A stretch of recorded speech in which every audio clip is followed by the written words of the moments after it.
This is TTT Live. I'm Vidya Ramphal. The Ministry of Health is giving an update on the status of COVID-19 in Trinidad and Tobago. We're bringing you live coverage on TTT, Talk City 91.1 FM, Sweet 100.1 FM, Next 99.1 FM, and on Facebook at TTT Live Online. We go now to the Minister of Communications, Donna Cox. Good morning and welcome to today's virtual media conference to apprise you of government's efforts to combat COVID-19. Today with me are the Minister of Health, the Honorable Terence Dialsing, and Dr. Mariam Richards, the Principal Medical Officer, Institutions at the Ministry of Health. The Minister of Health, the Honorable Terence Dialsing, will provide an update on COVID-19 in Trinidad and Tobago. Thank you very much, Minister Cox, and good morning to Dr. Mariam Richards, Principal Medical Officer of Health Institutions. Good morning to ladies and gentlemen of the media and to all the good citizens of Trinidad and Tobago, wherever you are listening or viewing. So for today, I normally like to start off giving the country some idea of what is happening globally.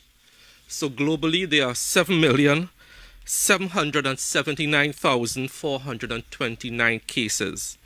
It means that by Monday, when we come back here, the world would have broken possibly the 8 million mark. Because what is happening around the world, the number of cases per day being discovered continues to climb and hover around 140,000 cases per day. That is a staggering statistic 6 months after the first case was discovered in Wuhan, China. That 6 months later, the number of cases continues to rise.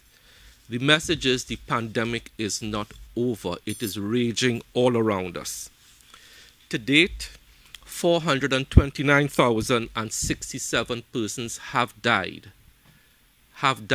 We are closing in on 500,000 good souls who have lost their lives due to COVID. These statistics should be sobering to all of us in Trinidad and Tobago, because I think because of our successes, we are starting to become a bit complacent. We are starting to lose sight of the fact that even though we have done well in Trinidad and very well, we are still in the midst of a global pandemic. Territories and countries near to us and dear to us, both to the north, South America that are close to us, their caseload continues to rise at alarming rates. What are our local figures to date? The number of tests conducted, 3,846. Number of unique patients, 3,336. Number of repeat tests, 510. The number of positive cases, thankfully, remains constant at 117. We have contributed 8 deaths only to that 429,000 deaths, and we would like to keep it like that with even more vigilance as we move forward. Number of persons discharged to date, 109. What is the status of our community testing that gives us some idea of what is circulating in the community as we do our stratified random sampling testing in the counties in Trinidad and in Tobago? We have done to date 1,558, which is a pretty good number. And thankfully and luckily, to date, all 1,558 community tests have been negative. So these are the numbers and figures. The message I would like to leave the population with as I hand over to Minister Cox is that globally, COVID-19 continues to wreak havoc with economies, with businesses, airline industry. Many airlines have had to shut down, lay off workers. The tourism industry has had to shut down, lay off workers. Hospitality has had to lay off workers. we in Trinidad and Tobago, we have suffered some of that. And in the midst of all of this, the Ministry of Health has even found time with their COVID response to hire an extra 526 persons, mainly doctors and nurses, who would not have been with a job. So in this period of COVID, we have actually increased our employee level by 526 persons. And that is a very good place to be when you recognize that so many people, unfortunately, like the single mother casino worker, doesn't have a job and now has to depend on state benefits to get through. So the message I want to leave with, let's be all thankful for our individual circumstance. We have weathered a very big storm so far, but as we allow people to come back into the country in a very structured way via the Ministry of National Security, and Dr. Richards will speak to that now, we have to be ever mindful that our parallel healthcare system as set up is basically filled at this point in time, and it will be filled for approximately the next 2 weeks because we have over 200 persons coming in from Jamaica, Barbados, other groups. We have quarantined 306 people, I believe. Dr. Richards will give you the exact number on a cruise ship, and she will explain to you the massive undertaking that happened yesterday. So our parallel healthcare system, in talking with the Minister of National Security yesterday, is basically at capacity at this time and will be so for the next 2 weeks. We would not be able to accommodate big groups, and let us hope that no one presents with positive tests, because if we get many positive tests, it means that a facility cannot be turned around in 2 weeks. It will take longer, whichever facility it is that unfortunately a positive test should turn up in. That facility, by protocol, will have to undergo its own quarantine, its own out period for a period of about 2 weeks. So that is where we are so far. So Minister Cox, I want to thank you for this opportunity, and I turn back to you. Thank you very much, Minister. Dr. Mariam Richards, the Principal Medical Officer, Institutions at the Ministry of Health, will now update us on parallel health facilities. Dr. Richards. Good morning to members of the media and to the listening population of Trinidad and Tobago. This morning I would like to focus on the operations of the parallel healthcare system of the Ministry of Health. The parallel healthcare system was operationalized on March 12, 2020, with the opening of the Couva Medical and Multi-Training Facility, or as known, the Couva Hospital. Since then, the Ministry of Health has been able to operationalize and to have approximately 918 beds allocated to the COVID-19 response. The parallel healthcare system is the Ministry of Health's response to the COVID-19 pandemic. I'd like to explain what is meant by a parallel healthcare system, because it's a term that you would have heard significantly in the media. Firstly, the parallel healthcare system really represents an alternative medical pathway for specialized care for persons with COVID-19. The benefits of such a system include the ability to have a specialized level of care and treatment for persons with this illness. COVID-19 is highly contagious and highly infective. Accordingly, through this system, we are able to isolate persons and to offer them the best treatment possible. The medical management of COVID-19 really revolves around the primary care physicians, public health specialists, intensive care specialists, and internists and anesthetists. So with this system, we are able to really allocate and our resources in terms of human resources, personal protective equipment in such a way that there is a minimum amount of wastage and specialized care. Another major benefit of the parallel healthcare system is that the traditional healthcare system, which the rest of the population needs to access for example for diabetes, hypertension, and strokes, continues to operate uninterrupted. At this point in time, we have been able to resume our elective surgeries in hospitals up to about 80% of the normal pre-pandemic levels, and this is expected to resume to normal rates within the next 2 weeks. In this way, we ensure that members of the population no longer or will not be disadvantaged by the presence of another pandemic and another illness. So there are several benefits to the parallel healthcare system. As of this morning, we have treated or managed 957 persons under this system. And I'd like to reiterate that the parallel healthcare system does not just merely refer to facilities, but all facets of treatment, meaning clinical care, testing, counseling, and otherwise. So the parallel healthcare system consists of about 13 state-run facilities spread across 4 levels of care for the population of Trinidad and Tobago.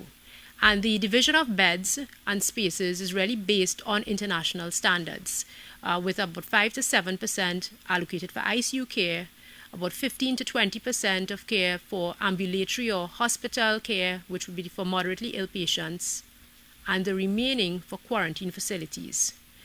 This morning, I'd like to highlight on the quarantine facilities, because I'm well aware that many members of the population are concerned about their relatives and family loved ones returning home from abroad. As of this morning, we have managed 616 returning nationals under the parallel healthcare system at quarantine centers. That's a significant figure, considering that yesterday alone, in the afternoon, within 12 hours, we managed and facilitated 336 persons. I would like to stress that it is an extremely well-organized approach and methodology that we use in managing the quarantine centers. It has been a learning experience, one that we have improved since the beginning, since our first case of COVID-19, and we continue to learn and to evolve with the feedback that we receive from members of the population and from our patients and healthcare workers. Yesterday, we had an extensive exercise which involved the repatriation of 306 nationals who were on board the Royal Caribbean vessel Enchantment of the Seas. It is the largest operation on intake of returning nationals that we have done since the COVID-19 pandemic started with the Ministry of Health. So just to give you an idea of how the quarantine centers run and the process for the returning nationals operates. The Ministry of National Security, through the Honorable Minister of National Security, is responsible for granting the exemption for a returning national or groups of returning nationals to return to Trinidad and Tobago. Once this exemption is granted, the Ministry of Health, through its policy, has to offer state quarantine or state supervised quarantine to the returning national. During this process, the returning national will have to undergo a medical assessment, which will include nasopharyngeal swabs and testing done through what is called reverse transcriptase polymerase chain reaction testing. This is the gold standard for COVID testing and is currently recognized by the World Health Organization as the best method. We are really concerned about bringing your relatives home and ensuring their safety, not just of them, but of you. And our quarantine centers have been modeled to bring them one step closer to home and assist them, because we recognize that they would have been faced with a very stressful situation. So the first process involves the approval of the exemption from the Ministry of National Security. Subsequent to that, we receive communication and we conduct a risk assessment of the person based on their history. So for example, if the individual is coming from an area that has a high rate of COVID-19, or they have been in contact with persons with COVID-19, we would select a certain level of quarantine centers where they would be totally isolated in that they have their own ensuite bathroom, their own bedroom, etc. If they are coming in groups, for example, persons who may have been in the same university dormitory and so on, they may be placed in a floor or an arrangement where they may share bathrooms, let's say 3 to 4 persons to one, like in a dorm sort of arrangement. When the risk assessment is conducted, we then have to arrange the logistics of flying that person in. And that operation really involves the Trinidad and Tobago Defense Force, the Global Medical Response Team of Trinidad and Tobago, which is the ambulance service, as well as the Civil Aviation Authority, the Airports Authority of Trinidad and Tobago, and the Ministry of Health. It's an operation that we need to really have well coordinated, and we've successfully done several transfers. For example, on Thursday, which was a public holiday, we did 9 transfers in a space of 12 hours. We make arrangements for the incoming persons to be met on the tarmac and to be taken off the tarmac by a Trinidad and Tobago Defense Force vehicle and a Trinidad and Tobago Police Service escort. The Customs and Immigrations team processes the application, so they do not need to be exposed and to walk through the usual departure hall, and they are taken directly to the quarantine center, where arrangements are made prior to their arrival so that they can go into their rooms immediately. Then once they are in their rooms and they receive their meals, we do a process where we would bring them down in groups of 2 to be medically assessed by a physician and have their swab taken. Now, understandably, in extenuating circumstances, for example, last night when a flight arrived at 11 p.m. with 29 returning nationals from Venezuela, we would not subject persons to a medical assessment at 1 a.m. upon their arrival at a quarantine center. However, we ensure that within 12 hours of their arrival, they are assessed by a medical practitioner and have their nasopharyngeal swabs taken and sent to our laboratory services. After the persons are dropped off at the quarantine center, the Trinidad and Tobago Defense Force now has to decontaminate that vehicle, because we do not want to have our Trinidad and Tobago Defense Force soldiers who are driving those vehicles and in contact at risk of COVID-19 infection. So that's another step that has to be taken. Yesterday's operation involved 111 persons from a variety of groups: the Ministry of National Security, Trinidad and Tobago Defense Force, Customs and Immigrations, the Port Authority of Trinidad and Tobago, physicians, nurses, clerical officers, and even laborers from the 4 regional health authorities. Just to summarize the efficiency of the operation, the Enchantment of the Sea arrived on or about and was docked at about 3:45 or so. Customs and Immigration and Port Health did their necessary clearances, and we were able to start calling patients from the vessel at about 4:25 p.m. in groups of 5, and then we increased to groups of 10 because of the speed that we were seeing them and the efficiency of the process.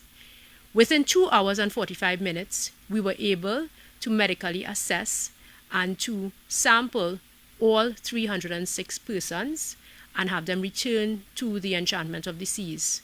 We had no adverse incidents. Persons were not left waiting very long, and they were generally very happy. In fact, we had no complaints at all yesterday. This demonstrates the level of organization that the Ministry of Health has worked on improving since this pandemic started. Additionally, in terms of the selection of our quarantine sites, it is done by a multidisciplinary team of technical experts and professionals, and we consider several factors in selecting the actual site. We look at the public health implications with public health specialists, primary care physicians, and a public health inspector or inspectors depending on the size of the facility. We also look at the engineering aspects of the facility, and we look at the importance of preventive maintenance and the operations of the facility, because we recognize that if your air condition system, for example, is not appropriate, it increases the rate of spread and infectivity. We look at the water supply, we look at the general spacing and bathroom allowances of the facility as well. We also emphasize on the importance of infection control and prevention, and we have a National Infection Control and Prevention team of specialist physicians and nurses that accompany us on our site visits. There is also the input of Ms. Patty Ann Williams, our hardworking disaster technical coordinator for disaster preparedness, who actually oversees the selection of facilities in my absence when I can't be present, and she really looks at all the disaster preparedness components, as well as and is supported by the Occupational Safety and Health and HSE personnel. So it's quite a large team, and we even consider, the legal aspects. We consider the community, the social and environmental impact of placing persons for quarantine, and we try to communicate with the community and let them know if it's in a very densely populated area what is going on, to mitigate risk and to reduce the risk where people are not properly informed. So by and large, the selection of the quarantine centers is very specific, and we have authorization from the Honorable Minister, the Permanent Secretary, and the Chief Medical Officer before we place persons into those centers. In closing, I would like to reiterate that this is a unique situation that we are faced with as a population. It has been a learning experience for us, and we have modeled our efforts based on international evidence. For example, the quarantine centers and our what we call alternative medical care sites are guided by international best practice that we receive technical support from the WHO and PAHO on. And we also are guided by international engineering codes for these facilities to ensure that our patients are safe and comfortable.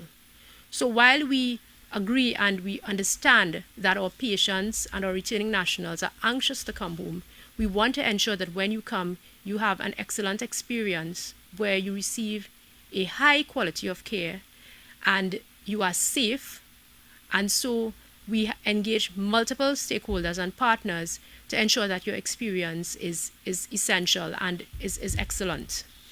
We also, at the quarantine centers, ensure that persons have communication links with the persons who run the quarantine centers via WhatsApp. We have quality assurance and quality control mechanisms, as well as services for mental health counseling, because we recognize that persons are under undue stress.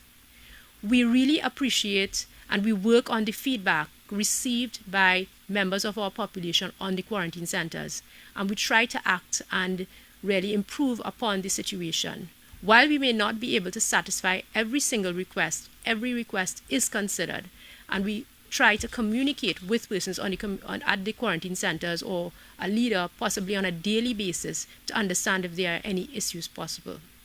So in closing, we would like to thank the population for your patience in allowing us to complete this exercise, and we would really like to underscore the point that we are concerned about your safety as a population as we bring your relatives one step closer to home. Thank you. Thank you very much, Dr. Miriam Richards, for your comprehensive and informative information that you shared with us. Members of the media, the floor is now open. Remember to identify yourself and the media house you represent before posing your question. We want to give as many of you an opportunity to pose questions to us, but that means in our limited time, we will have to give each media house a chance to get a maximum of 2 questions in. Once we have completed the pool and time allows, I will come back to you. So let us keep this in mind as we begin taking your questions. 98.1.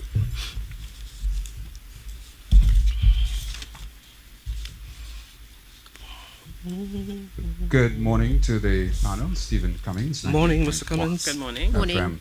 My 2 questions go to Minister Dayal Singh. And the first one, Minister, in the last few weeks, the Ministry of Health through CARFA has been involved in the process of evaluating private lab COVID testing quality assurance via the PT panel system. Can you say as to where we are regarding those results? And the next question, in our continuous scaling up of COVID patient accommodation, is the spanking new ARIMA hospital being looked at this time as another possible facility, that can work in tandem with the healthcare, the parallel healthcare system? Should there, should the need arise for, let's say, added capacity? Yes. Thank you, Mr. Cummins. And those are very relevant questions. So let's talk about testing and ramp up of testing in both the public and private sector. When we started testing way back in February 7th, we started our first COVID test on February 7th. This was just about a month after the issue of COVID became a reality.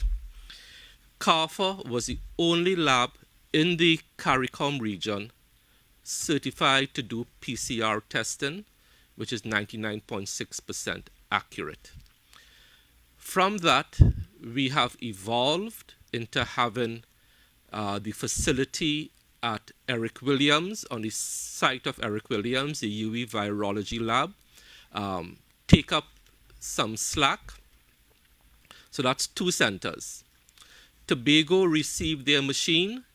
Tobago is now in the process of clearing their testing kits. Once that is done, that is going to be a 3rd site in the public sector. San Fernando already had a brand new PCR machine from Abbott, but because of the trade embargo which the United States put on everything leaving the United States COVID-related, we could not access the test kits. I am now happy to report that as of yesterday, the test kits have in fact come in, and now we have to do our certification for Southwest. So very soon, you are going to have a situation where we move from 1 to 4 in the public sector. In the private sector, the CMO has told me that one lab so far, only one, has received the green light, but then he also told me yesterday he got some false negative reports coming out of that lab. And that was our concern from day one with private labs. So we are moving very cautiously in both the private sector and the public sector. And may I say, every public sector lab that we push through the quality assurance process, whether it's Tobago, whether it's the UE lab in Eric Williams to take care of that, whether it's San Fernando, goes through the same quality assurance process as any private lab, because this is a reportable disease and we have to report our figures to WHO. So that's where we stand. On the issue of AREMA, initially we were going to reserve AREMA for COVID. We are reviewing that right now as we stand, because CUVA now has not had a patient for over a month, since May 19th. Cora does not have a patient. So we are doing a wait and see, because we have to work on the assumption that these 306 cruise ship people have the potential to be positive. We have to work on the assumption that the 200 students coming in from Jamaica and Barbados have the potential to be positive. If a significant portion happens to be positive, then we have to have facilities. Let me take you back to the first cruise ship cohort of, I think, 68 that came in. 52 turned positive on us. So it's a bit of a wait and see game, but we will make a final determination on AREMA. But AREMA can be operationalized very soon for community use, but we will make a decision in the next couple of weeks. Thank you very much. Minister, I'm happy you touched on that, because there's a question online. Mm-hmm. If most of those cruise ship persons Yeah. test positive, God forbid, Mm-hmm. then what is the plan? So, Then what is the plan is that we have 100 places for secondary and tertiary care at Cora, and another 200 and something plus. But many cases that turn positive may not need a hospital environment, right? Yes. So that is why we have to be so careful in not making firm commitments. We have to wait and see this massive amount of people that have come in over the past 24 hours, 306 in one cruise ship, and then we have over 200 coming in from between Jamaica and Barbados, is going to put a tremendous strain on the system. And that's why at the start I said we are basically at capacity right now. Thank you. Okay, thank you. AZP News. Hi, good morning. Prior Bihari, azpnews.com. Morning, Prior. Hi, morning, Minister. The SEA students who go back to school on the 20th, they are 11, 12, are they expected to social distance, and are they expected to wear a mask from 8:30 a.m. to 3 p.m.? A lot of parents and teachers are concerned about that. Okay. I want some directions along those So lines. they don't go back to school on 20th. I think the exam is carded for August July, 20th. no, whenever. they But the go fact from- is, They go back from oh, the 20th. From sorry, July 20th. sorry, 20th of July. Yes. Okay, the sorry. exam is in Yeah. August. So the chief medical officer has been having very detailed discussions with the Ministry of Education, and they have developed their policies and protocols, which the Ministry of Education has. But I would not like to speak on it out of turn. I would prefer the Ministry of Education speaks on it. But we have assisted them and guided them and have given them written protocols. Thank you. TV6.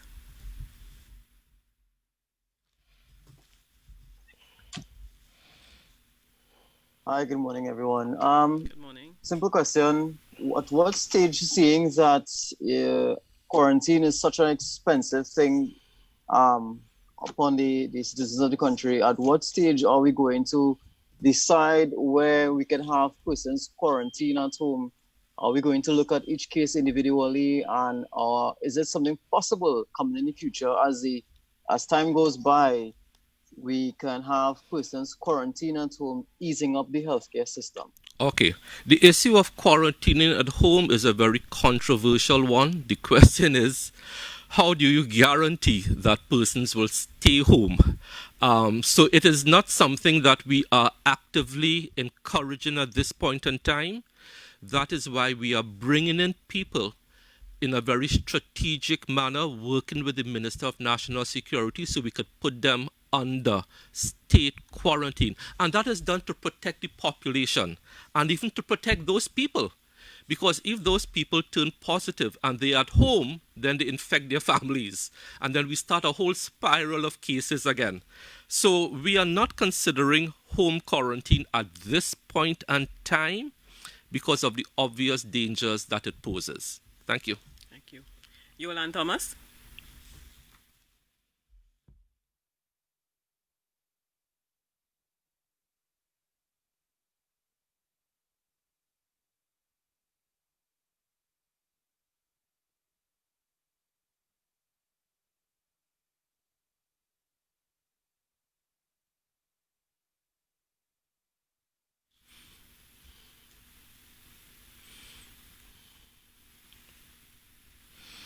TTT.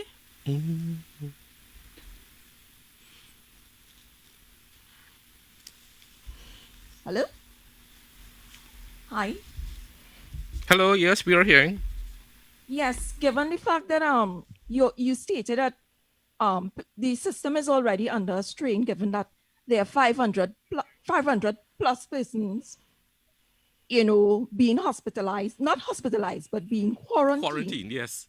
Yes. Can you say for the 850 persons that was given by the National Security Ministry, would there be a stalling of these persons coming in the system? So we work with the Ministry of National Security. They ask us what is our capacity. We tell them what is our capacity, and then we work together to bring in people in either individually or in groups. At this point in time, I had this conversation with the Minister of National Security yesterday. Because we have accepted these over 200 UE students, the people coming in from Caracas, we have some people coming in from Mexico, we have to accommodate the 306 persons, even though they're on a cruise ship, it still takes human capacity from our end.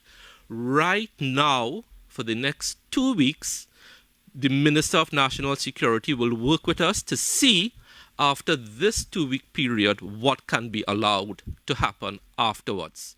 We just don't make the decision on the day for tomorrow. It's a process, and the process can start as soon as Monday. As to the next wave or the next group of persons we could allow to come in, depending on the kind of results we get now. Okay? Thank you. Thank you. We move now to TTT.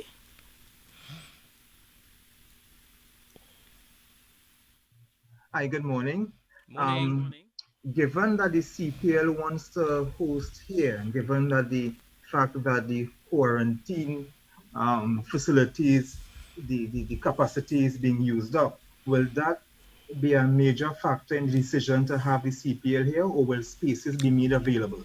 Okay. So, that's a nice question, Ian. You may remember that I said, as an avid sports person, follower of cricket and so on, we'll be looking closely at the West Indies tour to England to see, right, I see Ian nodding his head. So let me tell you how I have been paying attention. What did they do that we could look at as a model?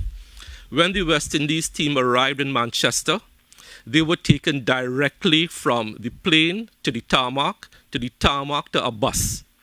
They did not have to pass through a terminal. Then they were taken straight to a hotel. They did not interact with the public.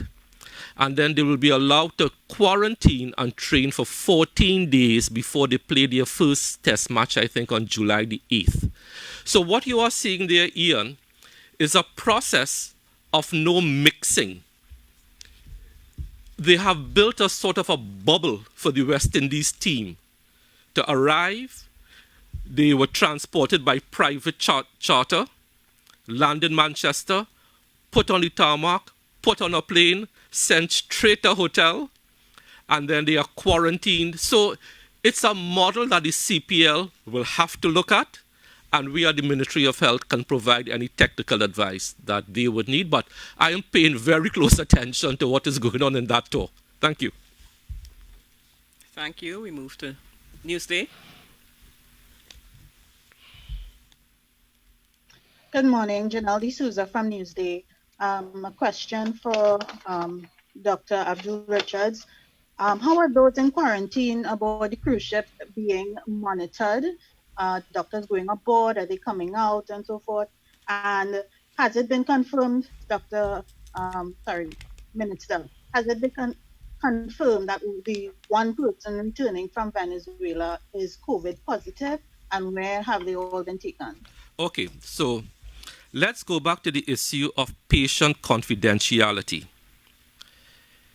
You would have seen, I believe, in the Newsday front page article, I believe this week, Janelle, could have been your newspaper, talking about a man saying no stigmatization. You remember that? And I have been personally pilloried for defending the rights of patients not to have their medical status disclosed, from prince to pauper. Every time someone from the media talks about a person of a specific gender, an individual of a specific age, I have resisted stoutly the temptation to disclose any identifier that speaks to a particular patient. Speaking about 40 persons turning positive from a cruise ship contingent of 68 is totally different to singling out a patient. I will continue to defend patients' right to confidentiality, as inconvenient it may be to certain persons, and I will continue to take the blows for it. But it is my sense of personal ethics as a Minister of Health that individual patients should not have their medical status discussed in public. Thank you. Thank you, Dr. Richards. Do you want to add anything? Yes, I'd like to speak about the quality assurance and quality control processes on board the Enchantment of the Sea, which is on the Royal Caribbean Fleet. When we received the request to quarantine 306 nationals at one point in time, the Ministry of National Security and the Ministry of Health engaged in conversation and several discussions with the Royal Caribbean heads to really try to have the safest possible solution, and that was most comfortable for the Royal Caribbean crew members, as well as support and that would support and not overwhelm our parallel healthcare system. Royal Caribbean agreed to basically park or to have a docked anchored a large vessel, the Enchantment of the Seas, for Trinidad and Tobago nationals. And we have had discussions with them, with our infectious diseases specialist, as well as the leader of our national COVID-19 clinical team, Dr. Michelle Trotman, and our public health specialist, to ensure that the mechanisms on board the boat for sanitization, for quarantine of the returning nationals, is in line with the WHO standards. We had a discussion with them as recently as Thursday night, where they were able to provide us with all of their protocols for sanitization. And we had our infection control team, a national infection control team, really review those protocols, and we were satisfied with the levels there. We are in contact with the ship's medical team, which consists of 2 physicians and 3 or 4 nurses daily. They submit vital signs to us on a regular basis, and we have a process for transferring any patient who becomes unwell on the vessel. We can board the vessel, but we are concerned about the safety of our returning nationals on board the vessel in terms of introducing persons there, as well as the safety of our healthcare workers. You would recognize that the parallel healthcare system has employed several physicians. And yes, we have been speaking about the efficiency in terms of managing those persons, returning nationals and others, but we also place a lot of emphasis on the care for our healthcare workers, because we cannot afford to have our healthcare workers become infected from contact or exposure. This afternoon, we actually have the arrival of 142 University of the West Indies students from the Mona campus, and we have several processes in place to ensure that they are safe and they minimize their mingling until they get to their on-site campus. And just to let you know the magnitude of the exercise we've been carrying out, we have 370 incoming nationals between today and the 17th of June. So our quarantine facilities are really filled. They are not overfilled where persons are uncomfortable, but we really cannot accommodate large groups of persons at this point in time. We have persons from 2 cruise ships who have smaller groups who received their exemptions and would be coming in on the 15th of June as well. So I hope that answers your question. What I could add to that answer, because we are quarantining on a cruise ship for the first time and we don't have that experience, I did ask Dr. Richards to give me a schematic of the cruise ship, which he brought to me yesterday, and to ensure that persons are spaced out. So on my desk, I have a schematic of the different floors, different levels of the cruise ship, to ensure maximum spacing out of persons. So we are not having persons in consecutive rooms. We have spaced them out on floors and on levels. Their meals are brought to them, and then they are quarantined in their room. They can exercise on their balconies and so on. But because we are quarantining on a cruise ship for the first time, we are being very, very careful. And at any one point in time, we know at the ministry, because I have the schematic, who is in which room, on which deck, on which floor. So that way we can manage it properly.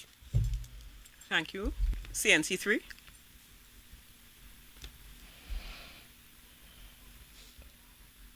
Good morning, everyone. Good morning. Morning. Minister, this is for you, and pardon my digression, but in our post-media review follow-ups, I just wanted to ask this question. One opposition MP, she basically questioned the millions now being allocated to the TRHA, of which some will be used to hire staff. According to her, a recent audit suggested that there were some ghost workers at the TRHA, at least 9%, right? What's her response to that and her calls for transparency? So that question is best posed to my colleague at the TRHA, Secretary of Health, Wellness and Family Services, Tracy Davison-Celestin. So that is where I think you should direct your concern and or question.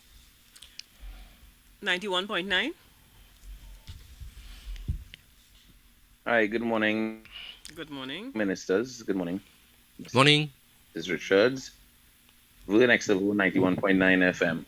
I just had a question. We had on our afternoon drive program the head of the Registered Nurses Association, and he did make mention that a number of nurses may have contracted because of the use of the PPE. They may have been, subject to getting some UTIs and other concerns that they have raised about their health going into being COVID responders. I just wanted to know what step might happen and so on, but what else was the ministry doing to support the nurses as they've been, clamoring for some extra support? Okay. And if you have any information as well, sorry, second question. If you have any information as well, if you could tell us what the what the facilities will be like for bars, if there's any information. For what? Sorry? Bars? So what's going to happen with bar parameters have you recommended for bars to have? They are looking at less people. They are looking at people staying a particular amount of time. Could you give us any insight on that? Vern, could you hold, please? We'll answer the first question. We're not hearing you clearly until this is fixed. Okay. Then we'll get back to you to pose your second question. So, anybody, healthcare worker, member of the public who has a UTI can seek medical attention. We are treating our healthcare workers in a very special way, and they will not be denied medical attention for a UTI or anything else, Vern. That's what I can say. Okay, could you now pose your second question? We were not hearing you clearly. Right, I seem to be having some connectivity. Yeah. What was the second question, Vern? The second question. Yes, we're hearing you. Right. The second question is, looking at the bars, what are the parameters being put in place with the bars? Are there some restrictions, or Sure. what are we looking at? Okay. So bars, Vern, this is one of the reasons why we are looking at bars to open back last, because it is virtually, given the nature of the social interaction that happens in a bar, people are happy, people want to socialize, people want to consume their favorite beverages. The wearing of masks is going to be a difficult issue. The issue of social distancing is going to be difficult. In a bar, when you are playing music and you're having a good time, your inhibitions start to drop. You tend to speak louder, you tend to congregate, hug, kiss. It's a very social atmosphere. And that is why we have left bars for last, because we want to make sure the environment is as theoretically free from COVID as possible. Because we know when bars are opened, even though we have received their recommendations for protocols, we know in a bar setting, it is not going to be adhered to. So we are prepared for that, and that is one of the reasons we took bars to open back last, given the nature of the environment. When people are happy, the inhibitions have dropped, and they will take more risks. Okay, folks, we go back to 98.1, and one question, please. Thank you again, Minister Cox. Stephen Cummings here again, 98.1 FM. Dr. Richards, you spoke about this unique experience that you've had, with the positioning of your staff and the whole healthcare system in treating with COVID-19. Would you, if you have the opportunity to do this again, all over again, would you do anything different from what you have? Or or are we looking at a template for which we can move forward in the possibility of, further such cases? Thank you.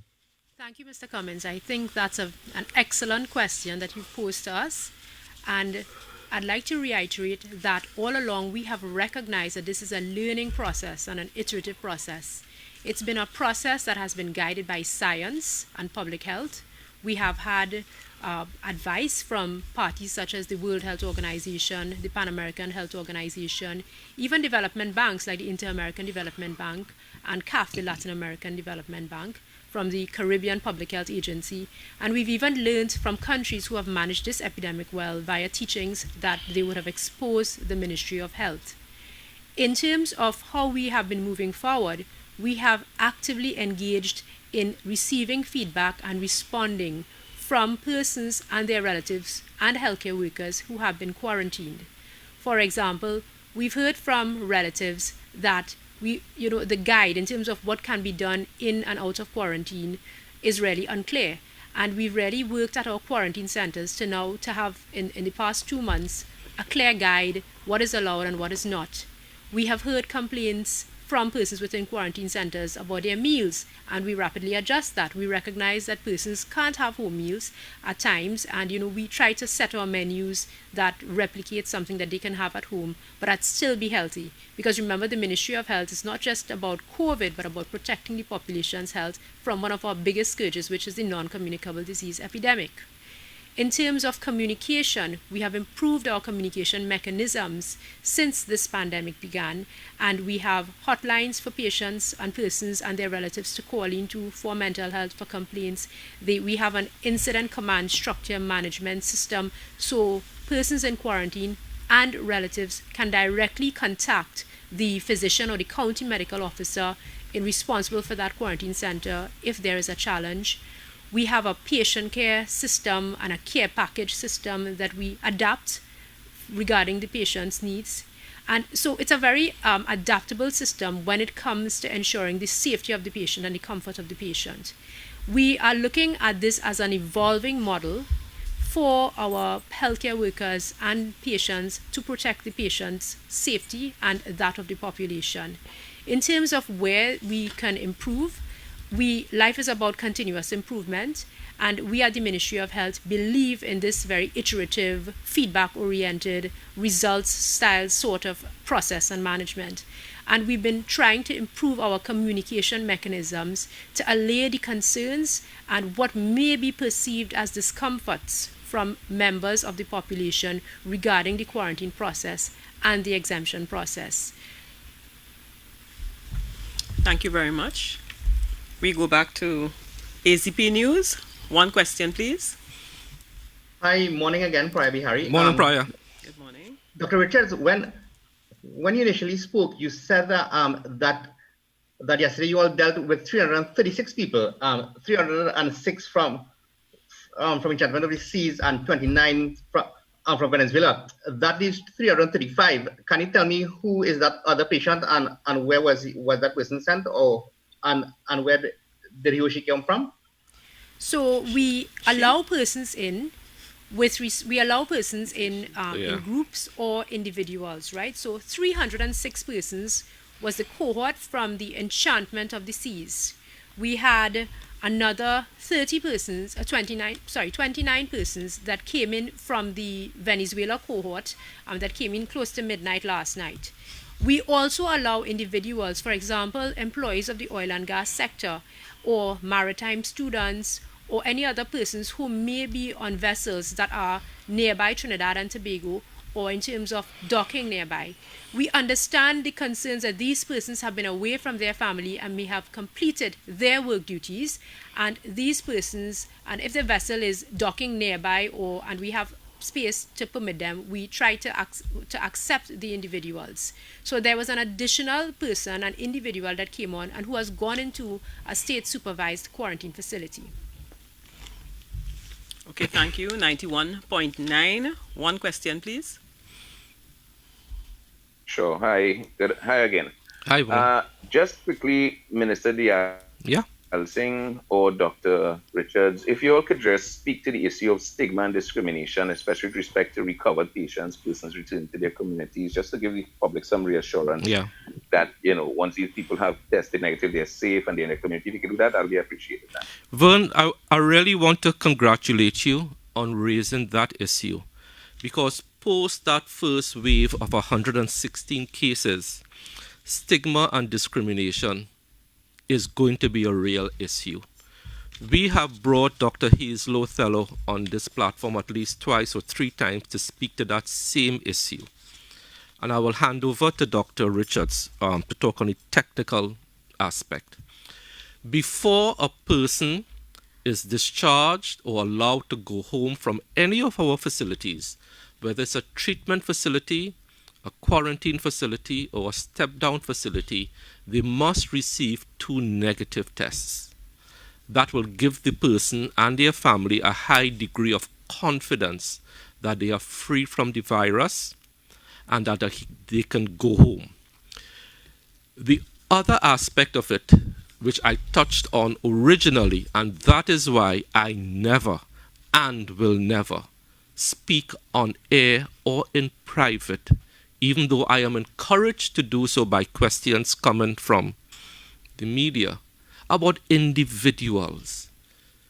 That is why, from prince to pauper, they are entitled to be anonymous as far as the public discussion is concerned. They are entitled to their privacy. I saw one letter to the editor maybe about a month ago when the issue of a personality, and that letter writer put it in the context that he has a right to know. His right to know supersedes the patient's right to privacy. That can never be.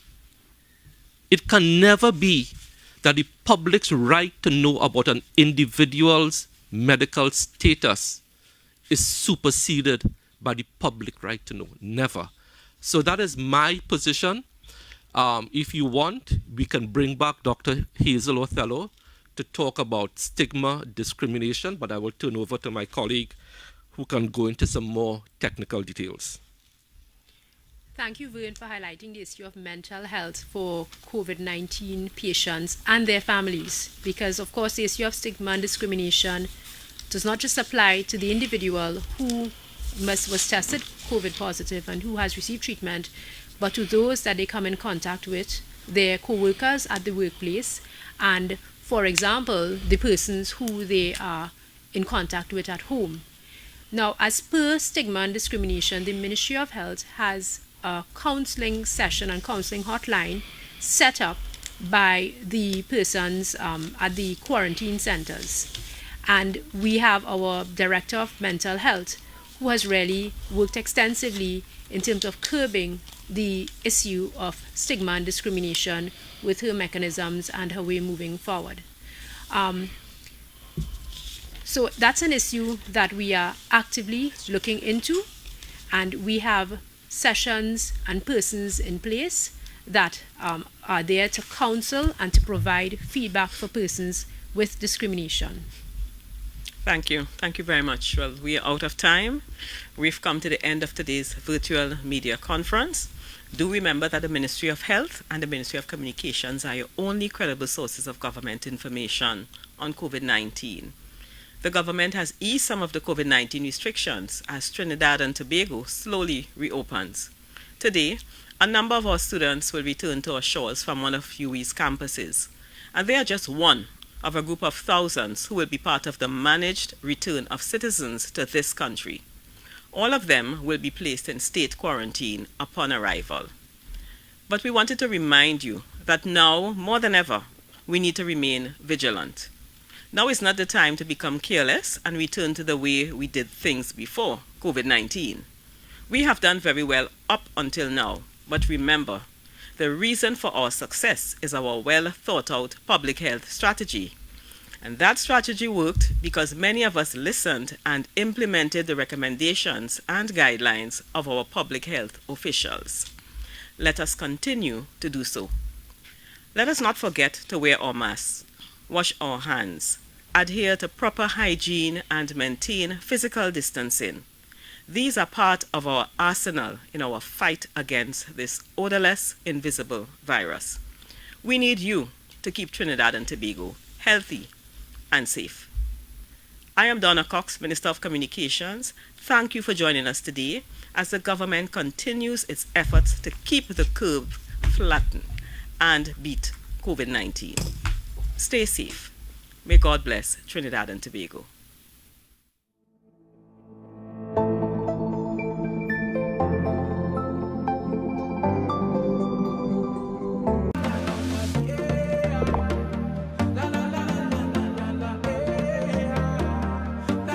This is TTT. Live for local.